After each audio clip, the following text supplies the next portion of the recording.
We got some actinolite here.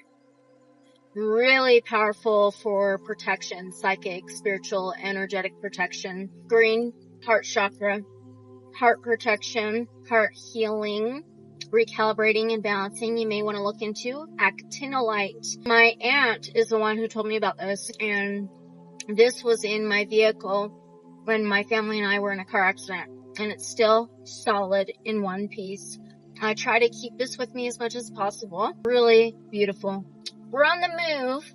There's some forward momentum, forward movement, some steps forward. Justice. 11. 11 could be significant.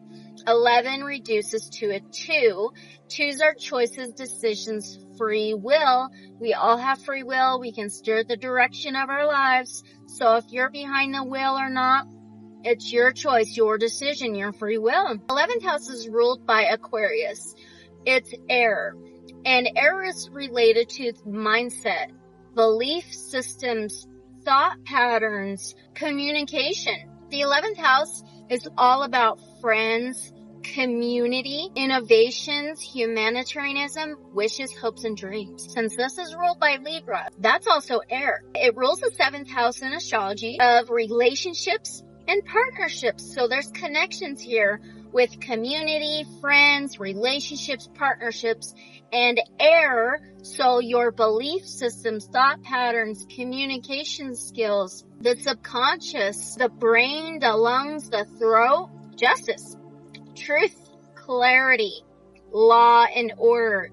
It could be related to authority, the court system. For some of you, maybe. See the world, the globe, the destination, right? Steps forward, forward momentum, very airy, which is flighty, quick, can rise higher and get different perspectives, can zoom in. It's about focus. The true sword could be cutting out injustices, things that are unbalanced, related to your steps forward, your journey forward. The Four of Wands. Fire, connected to actions and creativity. Four of Wands is about stability, foundation, grounding energy, can even be related to home, family, maybe mothering, nurturing energy, very caretaking. So the steps forward, the forward momentum, the destination, this is all related to your stability in your life. And it could be within your belief systems, your thought patterns, and relationships and partnerships. Maybe the family, right?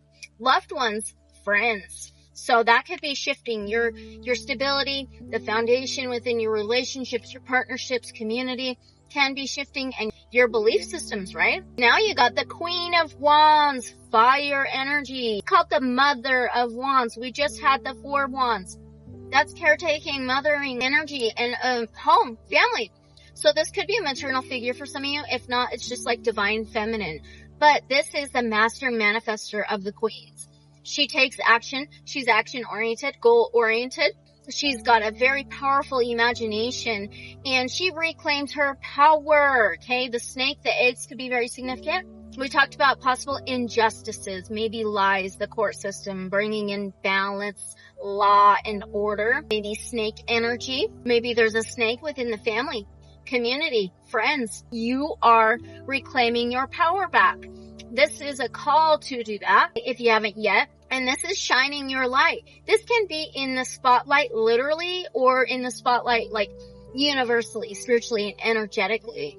And there's a light on you. You're being shown to the world, shown to your relationships in a different way, which is your authenticity and your truth. You had that Justice card. There's a stability, a good foundation within that.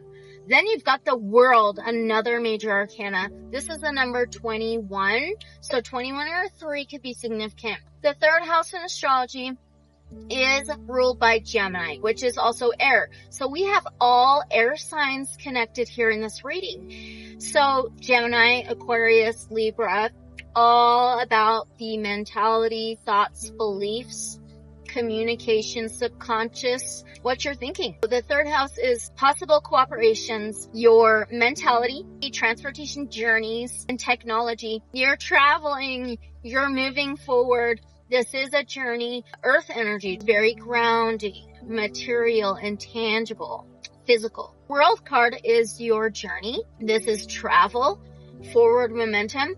It's also success. It's accomplishment, fulfillment, satisfaction, stability. Coming full circle. Maybe you are coming full circle in relationships and partnerships back to yourself, or you're being called to come back to yourself, to your authenticity, towards your light, and not dimming your light for the world, for anybody. And this is your completion. This is a calling for you to come to that completion. This can be cycles, transitions, changes, endings, and new beginnings. It's all about your world, a foundation and stability within your world. You have the Hermit, another major arcana. The number 9. 9 could be significant.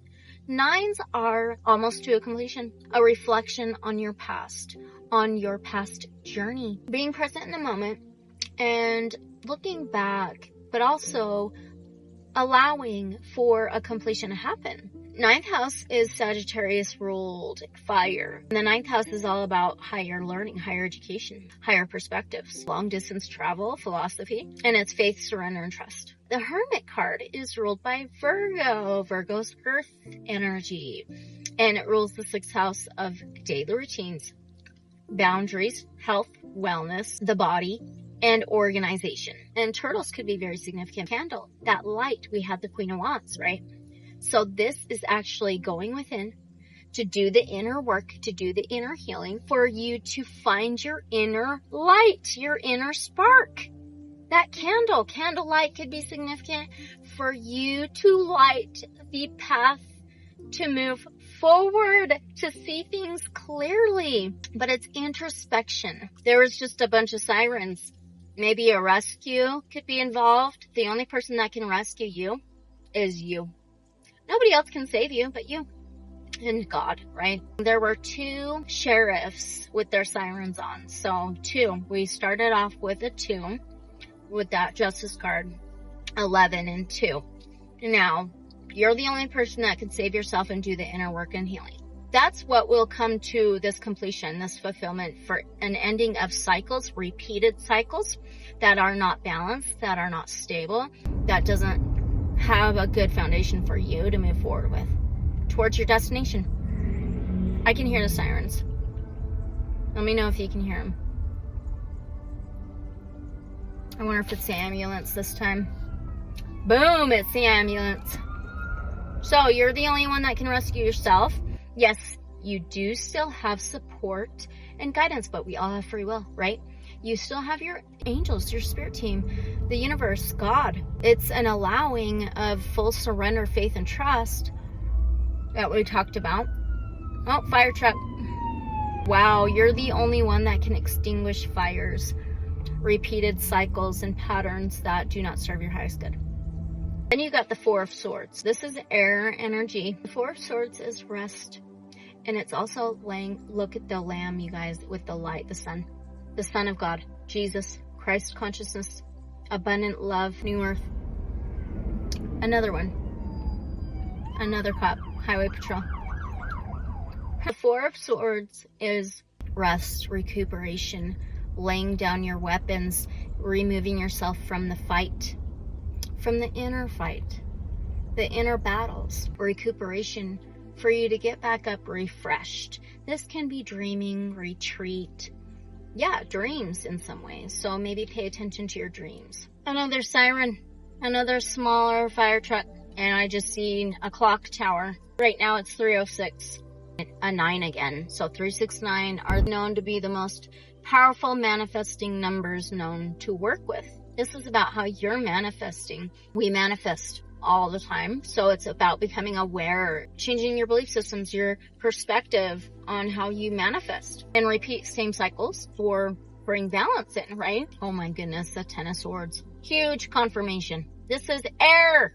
Aquarius, Gemini, Libra. Of 10, 10s are completions, endings. This is any betrayals, any patterns, backstabbing, lies, deceptions, manipulations, conditionings of the mind, injustices, things that are not truthful, fogginess, cloudiness, confusion, illusions. For all of that to end. This is an ending of all that. This is a close of all that. Maybe patterns of belief systems and thoughts that you've carried that isn't honest and true or authentic to yourself, your spirit.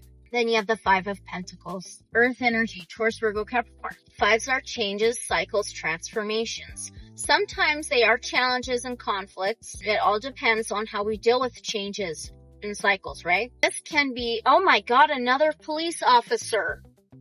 It must be bad. Another police officer. Holy sh*. I think that's the sixth one. The Five of Pentacles is how you've been left out in the cold.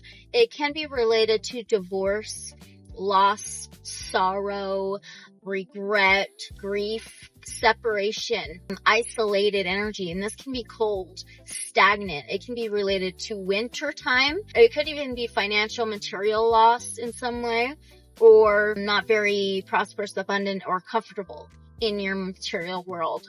Manifestations, right? Four of Pentacles.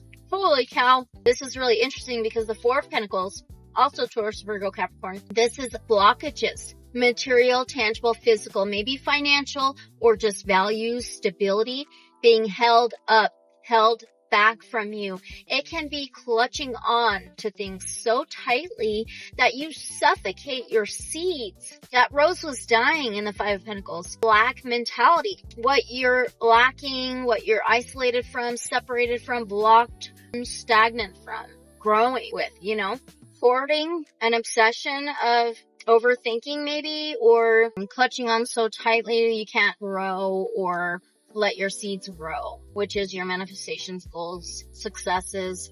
The Five of Pentacles and the Four of Pentacles add up to the Nine of Pentacles. That is the harvest card.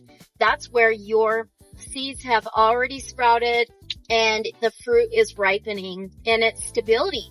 It's a good foundation. The harvest of your hard work, your healthy seeds. Now you've got the Knight of Cups, Son of Cups.